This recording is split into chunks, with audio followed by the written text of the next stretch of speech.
Et maintenant, une yourte école accueille les enfants des familles nomades du Kirghizistan.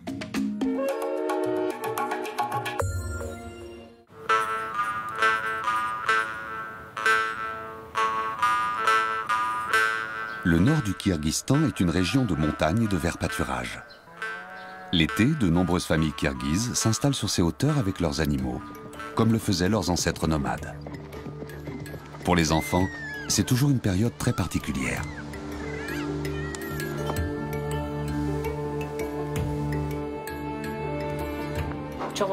Toi aussi, tu sauras faire de beaux coussins comme ça plus tard.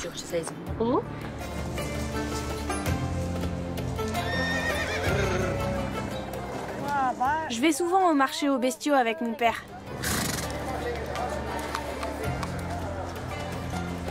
La vie à la montagne est parfois rude pour les enfants.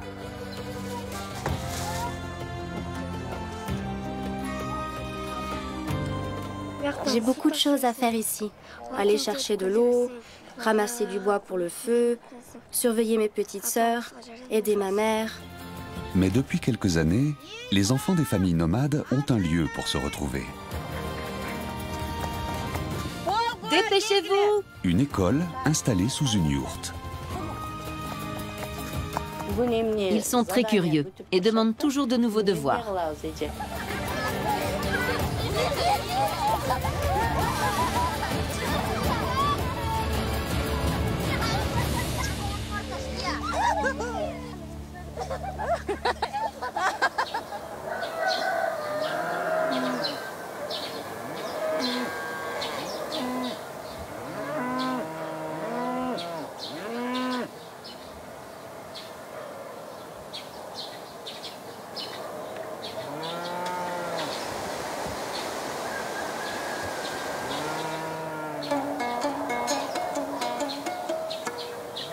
Alihan, 12 ans, et sa famille se sont installés dans leur résidence d'été, sur le pâturage situé à 2000 mètres d'altitude. Avant le petit déjeuner, il aide sa mère à traire les vaches.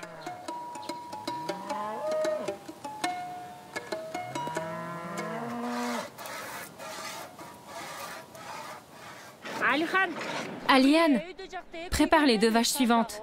Ça va être leur tour.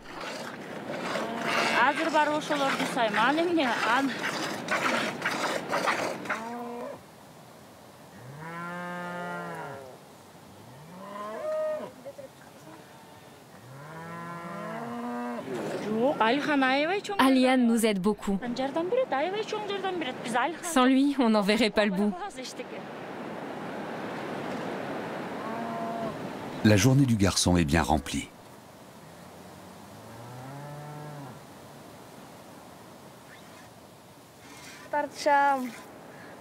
Je fais aussi la vaisselle.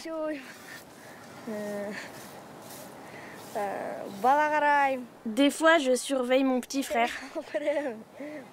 Je nourris les chiens et les poules. Des choses comme ça. La plupart du temps, je fais mon travail comme il faut. Mais parfois, j'ai pas envie de faire tout ça. Je voudrais m'amuser. Après la traite, le père d'Alihan mène les vaches au pâturage.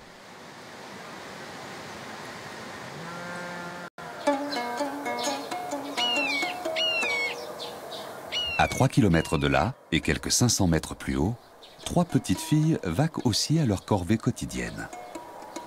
Aytunuk, Aizirek et Albina sont respectivement âgées de 10, 9 et 3 ans et passent elles aussi l'été dans les montagnes. Ici, il n'y a pas de réseau, pas d'électricité et pas d'eau courante. Les 3 sœurs vont donc plusieurs fois par jour chercher de l'eau à la rivière.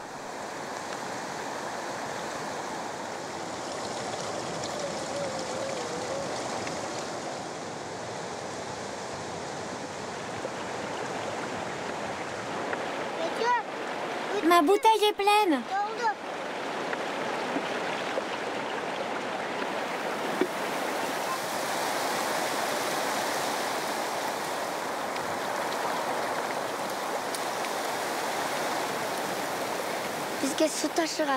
Ça ne nous dérange pas d'aller chercher de l'eau. On le fait que 4 ou 5 fois par jour.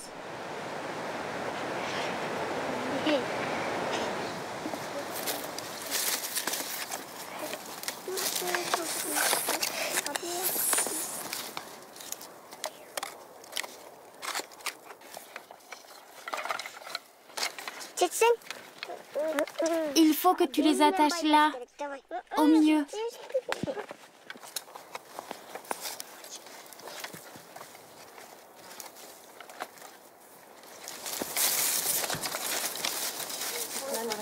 Entre le bébé, les repas et les animaux, Gülşat, la mère des fillettes, a beaucoup à faire.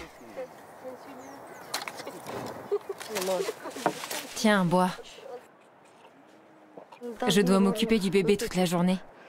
Alors je suis bien contente que les grandes m'aident dans les tâches quotidiennes. La famille vit de l'élevage des chevaux. Les bêtes évoluent en liberté dans les pâturages.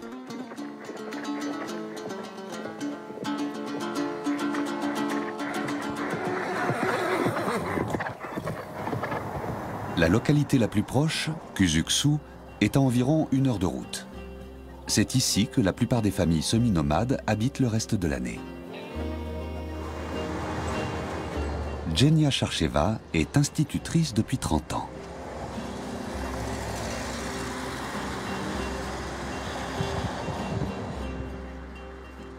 Le jardin d'enfants et l'école primaire ferment leurs portes fin mai, quand les familles partent à la montagne. Pour que les enfants ne perdent pas tous leurs acquis, un projet a vu le jour, l'école des hauts pâturages, financée par la fondation de l'ancienne présidente de la République kirghize, Rosa Otunbayeva.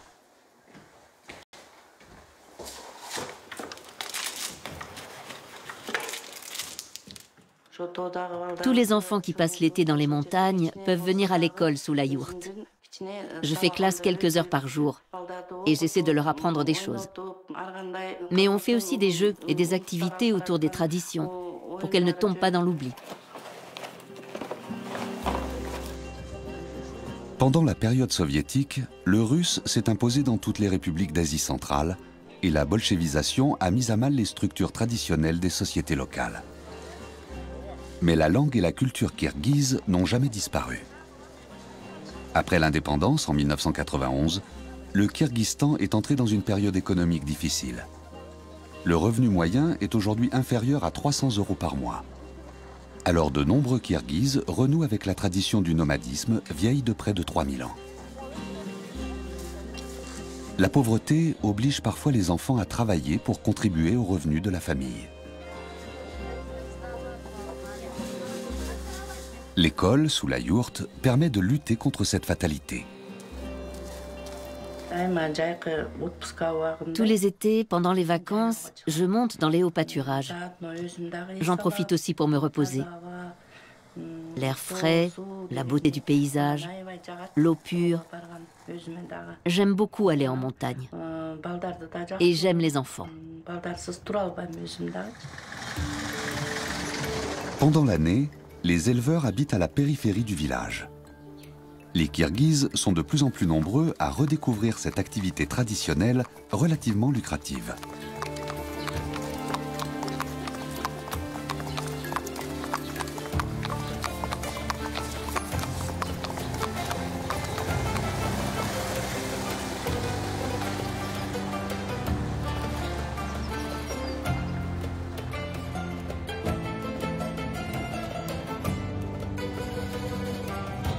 Genia se fait conduire par son mari vers les hauts pâturages, où les familles d'éleveurs semi-nomades ont pris leur quartier d'été.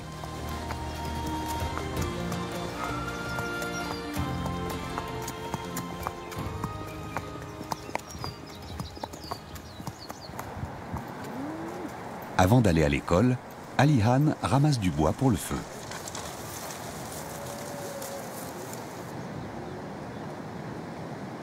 C'est la mi-août. La famille est déjà là-haut depuis près de 3 mois.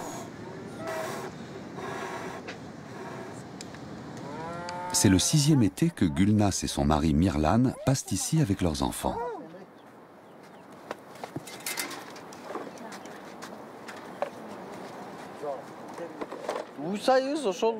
Nous avons une 60aine de chèvres. Nous avons aussi des poules et des dindes, et quelques chiens. Mais le plus important, ce sont nos vaches. Nous vivons surtout de la vente du lait.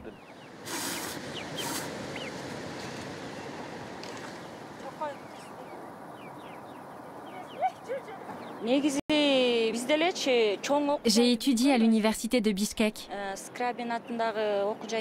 Je suis spécialiste en économie et mathématiques. Malheureusement, il n'y a pas beaucoup d'emplois bien rémunérés dans ce secteur ici. Et mon mari aime bien les animaux. C'est comme ça qu'on s'est retrouvés à faire cette activité. Je te sers du thé? L'été, les semi-nomades logent toujours sous la yourte. Mais ils ne se déplacent plus d'un endroit à l'autre comme autrefois. La pièce unique de cette grande tente sert à la fois de cuisine, de salle de séjour et de chambre à coucher.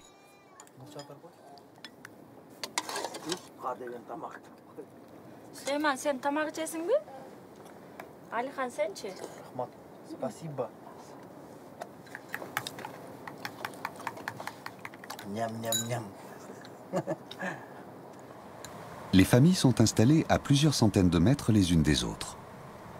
Les emplacements se transmettent par héritage au sein d'une famille ou sont attribués par la commune. La yourte école a été mise à disposition par un habitant du village. Genia a été l'une des premières à enseigner dans ces montagnes. Elle est bénévole, comme la quasi-totalité des professeurs qui enseignent dans les écoles sous les yourtes. Certains enfants font plusieurs kilomètres à pied pour suivre ces 3 heures de classe quotidienne et profiter des activités éducatives et ludiques proposées par Genia.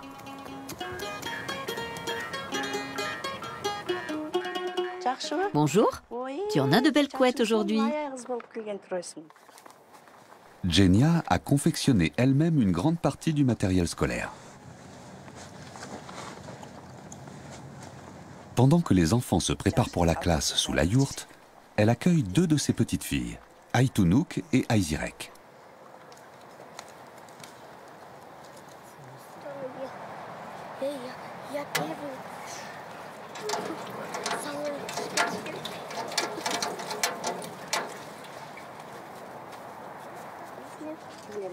Les enfants ont entre 3 et 12 ans. Genia a prévu des activités pour tous les âges.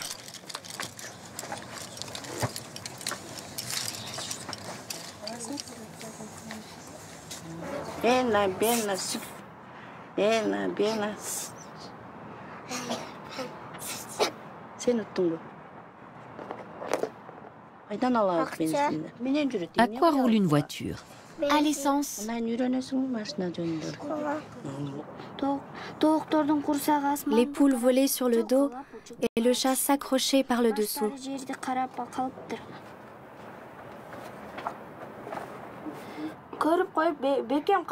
Ça faisait longtemps que j'attendais, dit le garçon. Et il donna à sa bien-aimée une bague en or. Elle prit la bague et la regarda sous tous les angles. La fondation Rosa Otunbayeva soutient aujourd'hui 80 écoles sous la yourte de ce type.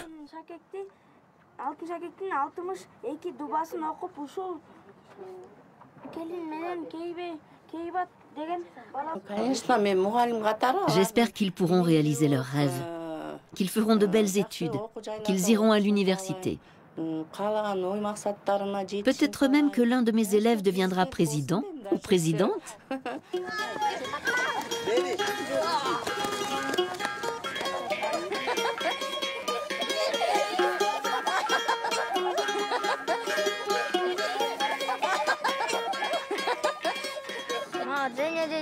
Genia est une chouette maîtresse. Elle joue avec tout le monde. Et l'école ici me plaît beaucoup.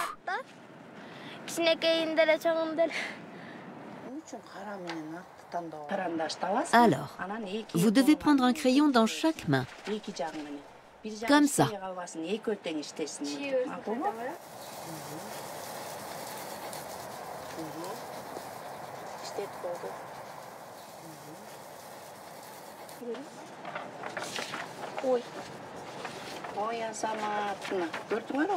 C'est très bien. Regardez, on voit bien la différence. Ma matière préférée, c'est le dessin. Moi, j'aime la balançoire, le toboggan et la yourte.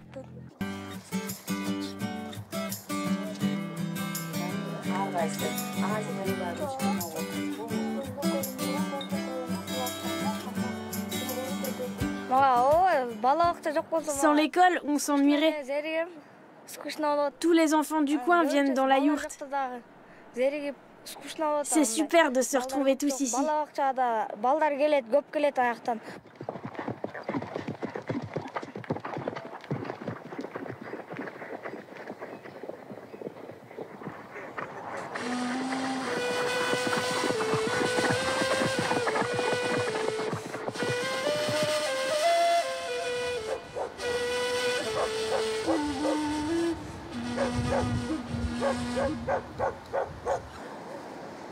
Gulnaz confectionne des chaussons fourrés qui seront ensuite cuits dans un foyer ouvert. Elle a beaucoup à faire dans la journée.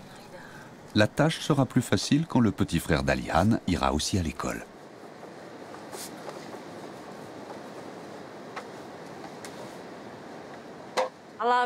Je pourrais faire mon travail tranquillement. Aller chercher de l'eau, faire la lessive et mettre de l'ordre autour de la yourte.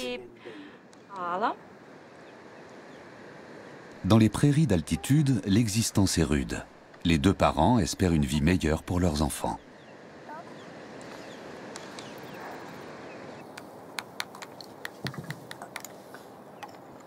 Je trouve que cette école sous la yourte,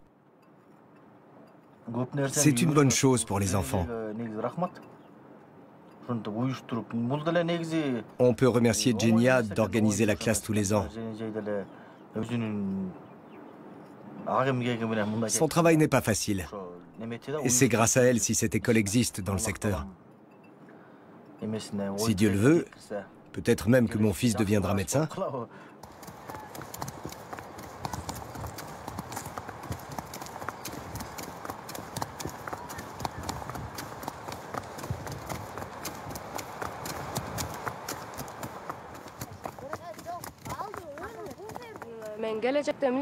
Moi, plus tard, je voudrais être policier. Comme ça, je pourrais arrêter les criminels au Kyrgyzstan.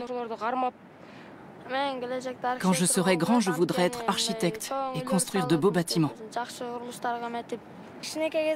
Moi, je veux être dentiste. Les médecins sont toujours bien habillés. Ils sont très propres et ils portent une blouse blanche. C'est le métier de mes rêves.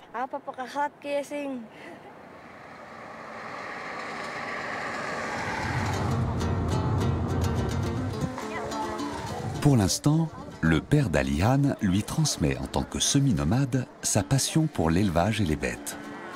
Dimanche, à Karakol, c'est le jour du marché aux bestiaux. Combien pour les chèvres? Tu demandes combien pour la vache? 45 000. Aujourd'hui, Mirlan est venu acheter un cheval pour son fils.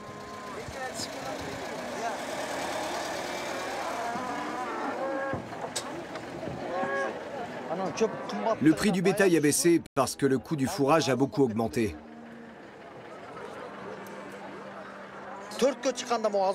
Quand le cheval atteint 4 ans, il a cette dent-là qui pousse. Avec ça, tu peux connaître son âge. Je viens souvent au marché aux bestiaux avec mon père. Ce qui m'intéresse le plus, ce sont les chevaux et les taureaux.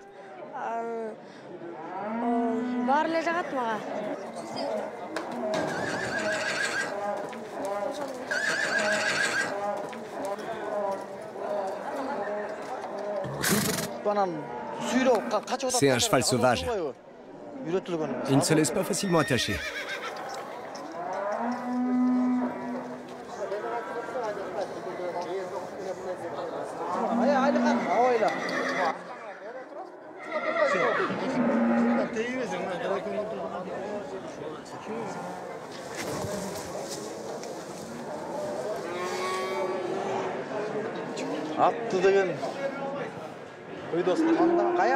D'où vient cette jument? De la région.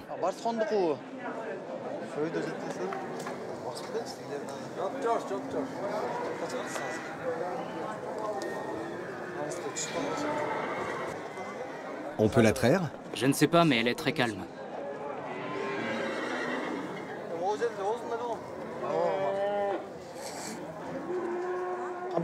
Promène-la un peu.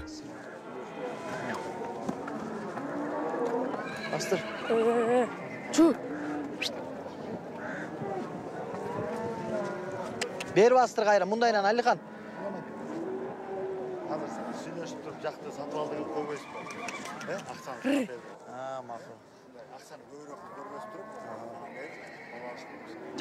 Ce cheval te plaît? Il faut bien examiner ses jambes. Les bons chevaux de course ont des oreilles pointues. Alors, qu'est-ce que tu en penses? Il me plaît beaucoup. Je pourrais l'entraîner et faire des courses avec.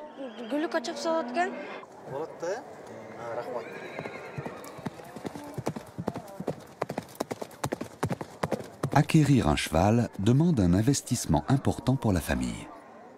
Le choix ne doit pas être pris au hasard.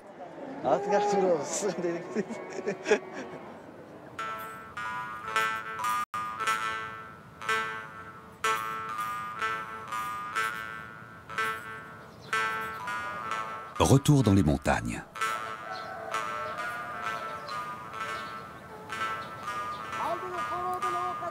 Les petites filles de Genia attendent avec impatience la venue de leur grand-mère. La résidence d'été de son fils et de sa famille est difficile d'accès et les visites sont rares. Vous m'avez tellement manqué.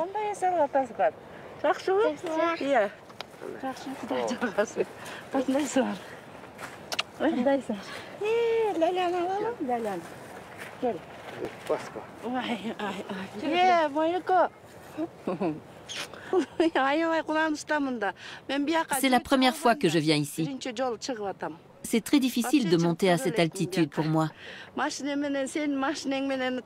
c'est un grand bonheur de voir enfin ma dernière petite fille.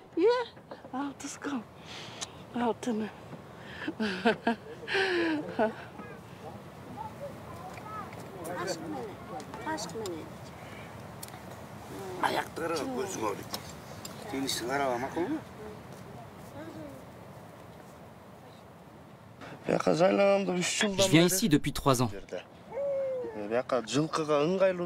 J'ai choisi cet endroit parce que c'est beau et parce que les chevaux ont beaucoup de place et de l'herbe bien grasse. En plus, il fait plus frais en altitude. J'ai des chevaux de course de valeur. Je fais un peu d'élevage et j'entraîne les poulains moi-même pour les compétitions.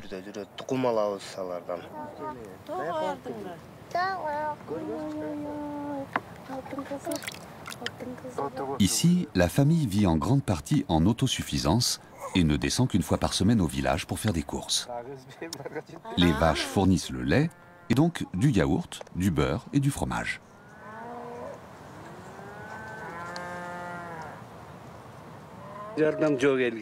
Je trouve que mon fils se débrouille très bien. Au village, il n'y a pas d'emploi qui en vaille la peine. Et on ne reçoit pas d'aide de l'État. Alors il faut faire preuve d'initiative et avoir de l'imagination. L'élevage de chevaux permet à la famille de subvenir à ses besoins. Bien qu'il ne soit pas toujours facile de revenir à la vie nomade traditionnelle avec 4 enfants à élever.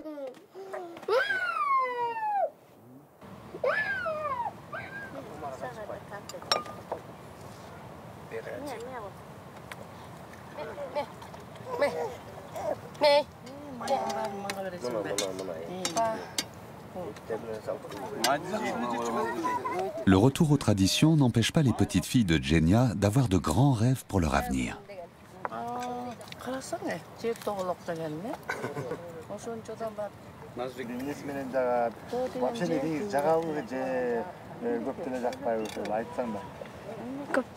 Je n'aime pas la vie ici. Il faut toujours travailler. Aller chercher de l'eau, ramasser du bois pour le feu, surveiller mes petites sœurs, aider ma mère. Quand je serai grande, j'aimerais bien être une chanteuse célèbre.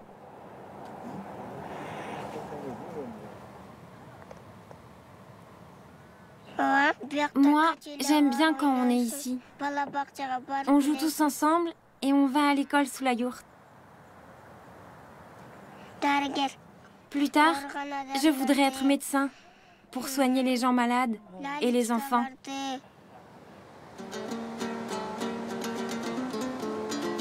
Une autre famille est installée à 3 km de là, au bord de la rivière. Guljan s'occupe de ses petits-enfants quand ils rentrent de l'école.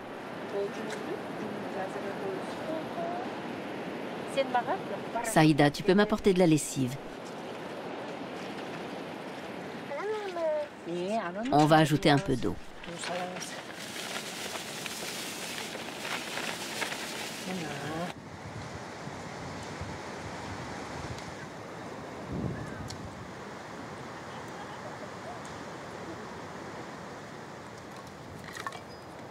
Au Kirghizistan, il est courant que plusieurs générations vivent sous le même toit.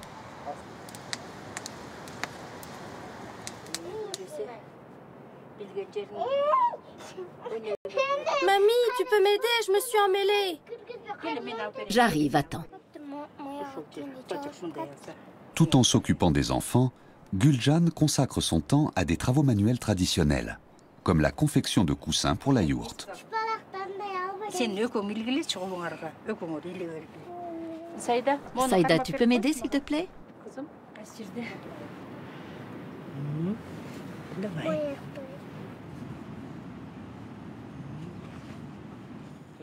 Je ne vois pas bien. Tu veux bien enfiler l'aiguille?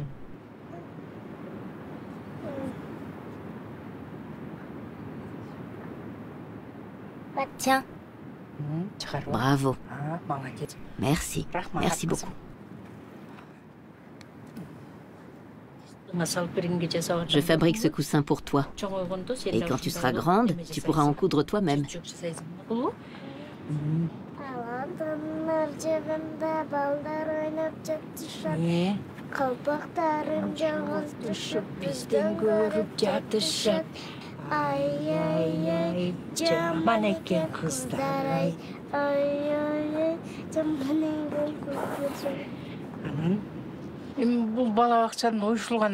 Je trouve que l'école sous la yourte est une très bonne idée et je soutiens cette initiative. Les enfants sont ici dans les hauts pâturages de toute façon, alors autant qu'ils acquièrent des connaissances et qu'ils s'amusent. L'institutrice a beaucoup de matériel intéressant et grâce à elle, les enfants reçoivent de l'instruction. On trouve ça très bien.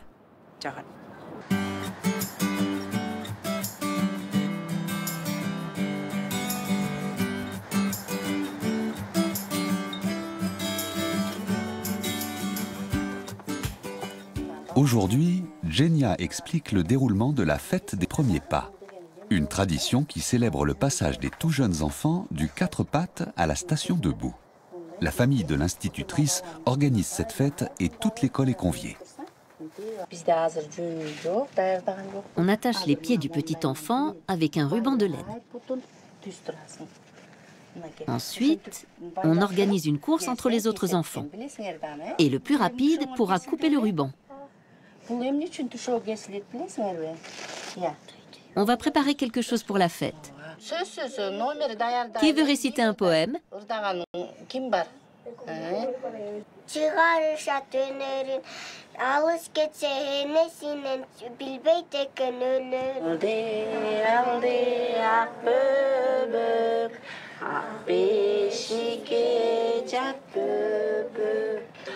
Les enfants répètent le chant du berceau, car lors de la fête, on célébrera aussi l'arrivée d'un nouveau-né dans la famille. Il faut qu'on se dépêche. Il ne reste que 2 jours avant la fête. Entraînez-vous à chanter sur le chemin du retour. Dans les montagnes, vous pouvez chanter très fort. Ça ne dérange personne.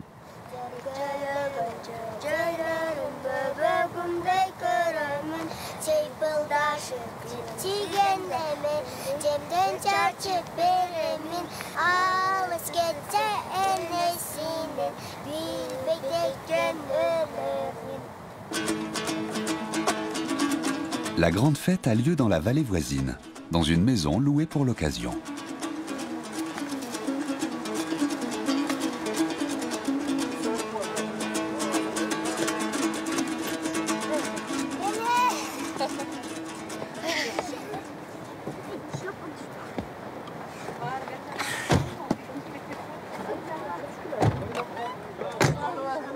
Lors de cette fête, les membres les plus âgés de la famille accueillent les nouveaux venus. Ici, la petite fille de Genia et un garçonnet d'1 an. Le ruban avec lequel on attache les pieds est fabriqué par la grand-mère ou par une femme respectée du village. Il est tressé avec des brins de laine blanc et noir qui symbolisent les bons et les mauvais côtés de la vie.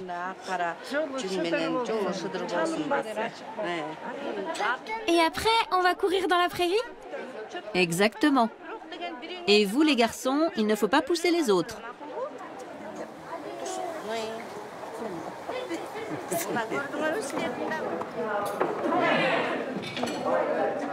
La soixantaine d'invités prend place pour un festin qui va durer plusieurs heures. Comme le veut la tradition, les hommes sont assis d'un côté et les femmes de l'autre, par tranche d'âge.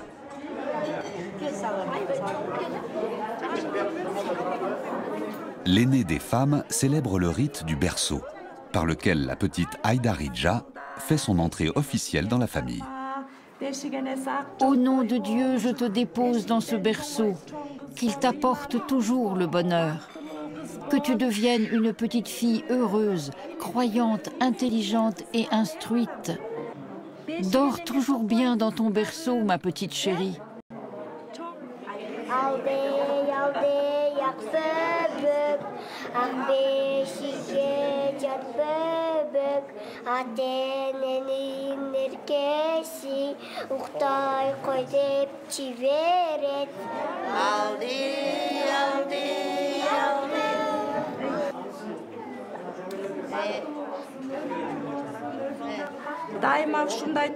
Je souhaite que nous puissions donner encore beaucoup de fêtes pour que toute la famille se retrouve.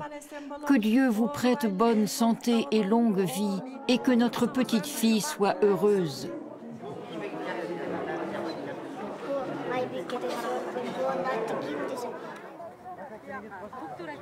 On prépare ensuite le petit Akmal pour ses premiers pas symboliques. Les enfants sont prêts. Le vainqueur de la course transmet au jeune garçon sa force et sa rapidité, qui l'accompagneront tout au long de sa vie. Vas-y, coupe le ruban. Très bien. Et maintenant, prenez-le par la main, chacun d'un côté. Allez, allez.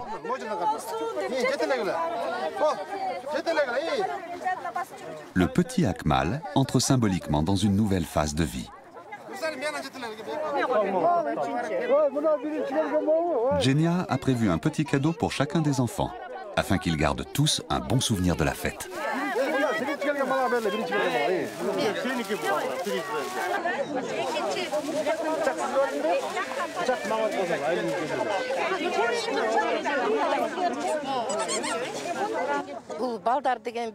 Les enfants sont notre avenir. J'espère qu'ils se souviendront de cette fête et reproduiront ce qu'ils vivent ici aujourd'hui et qu'ils le transmettront à leur tour à leurs enfants.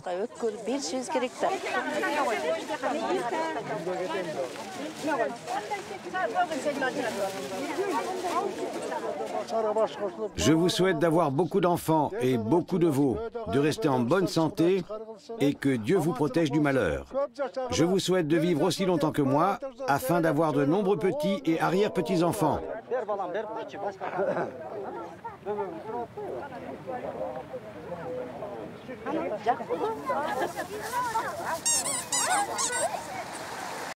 Ces derniers jours, il a fait plus de 30 degrés. Une chaleur inhabituelle dans ces montagnes. Le soir, l'orage menace.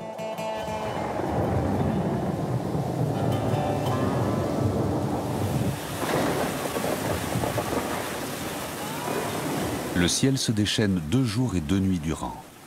Avec les fortes pluies, les cours d'eau débordent. Après ce déluge, des routes sont coupées partout dans le pays et des villages entiers se retrouvent soudain isolés.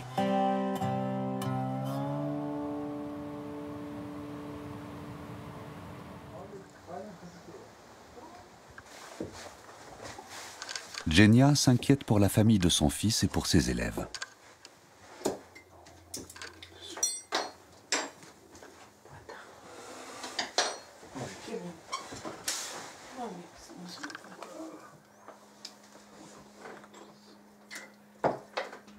Bois vite ton thé. Il faut qu'on aille voir là-haut. Il paraît qu'il y a des inondations. Tu veux y aller à pied? Mais non, on y va en voiture. La pluie s'est arrêtée dans la nuit. Les hauts pâturages ne sont peut-être pas encore accessibles. Mais Genia ne veut pas attendre.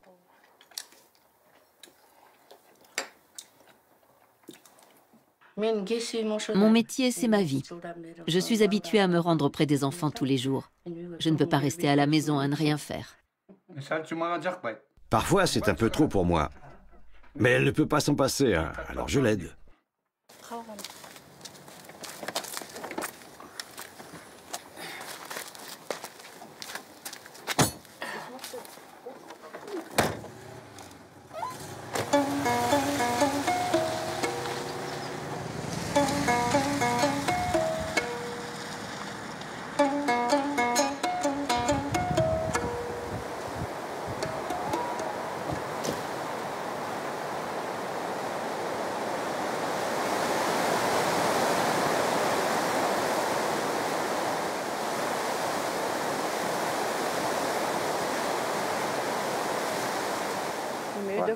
J'espère que les familles vont bien dans la montagne. Comment ils vont se procurer de la nourriture? Ils peuvent toujours passer à cheval. L'école sous la yourte est à plus d'1 heure à pied. Les 2 dernières semaines de classe vont sans doute devoir être annulées.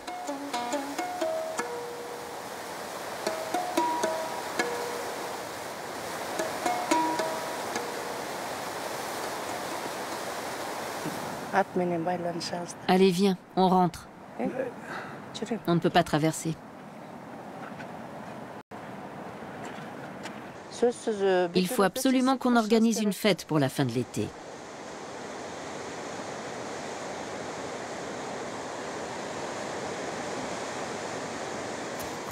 Dans les montagnes, toutes les familles vont bien.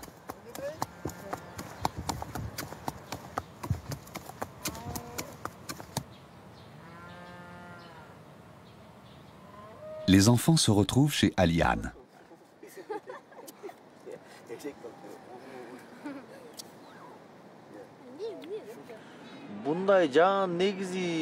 Je n'ai pas vu de catastrophe pareille depuis 10 ans. Les grosses chaleurs ont fait fondre les glaciers et avec les pluies en plus, les rivières ont débordé. Le courant est très fort. Par chez nous, plusieurs ponts ont été emportés. Et il y a des gens bloqués dans les montagnes. L'accès à la vallée ne sera pas rétabli avant quelque temps. Mais la vie continue.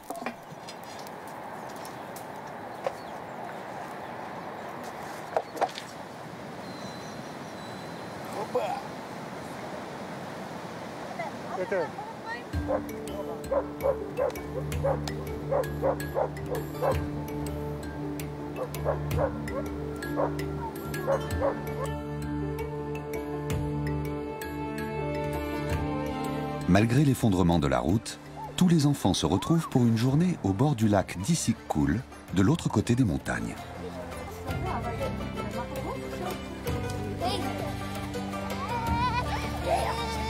Genia a organisé cette sortie en guise de fête d'adieu. Après des semaines dans les montagnes, c'est un événement de se baigner dans le plus grand lac du Kirghizistan.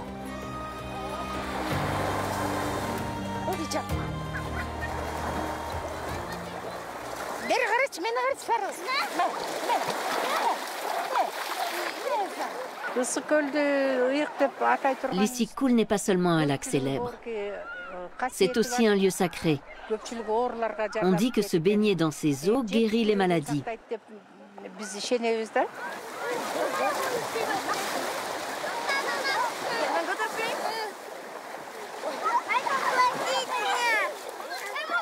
Je trouve ça super de nager et de rester au soleil.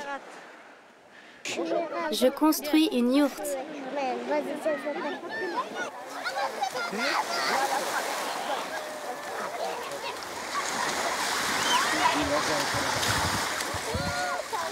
Faites attention!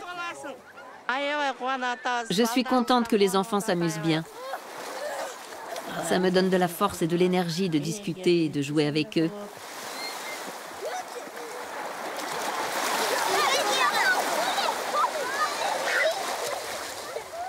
Quand Genia a mis sur pied le projet de classe d'été, elle s'est heurtée au scepticisme des parents et des grands-parents. Depuis, l'institutrice a su gagner leur confiance.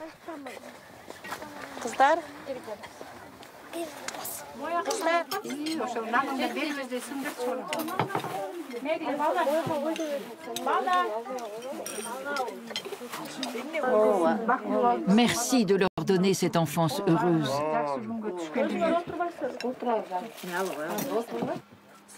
Chère Genia, nous te remercions pour cette fête, pour ton travail et pour le soutien que tu apportes à nos enfants. Oui, merci beaucoup, Genia. Si vous m'apportez votre soutien et votre aide, ça ne peut que bien se passer. Tout ça dépend de vous, les parents. Pour avancer, il faut que nous allions tous dans le même sens. Pour la fête, Genia a invité une chanteuse qui entonne de vieux chants populaires kirghizes.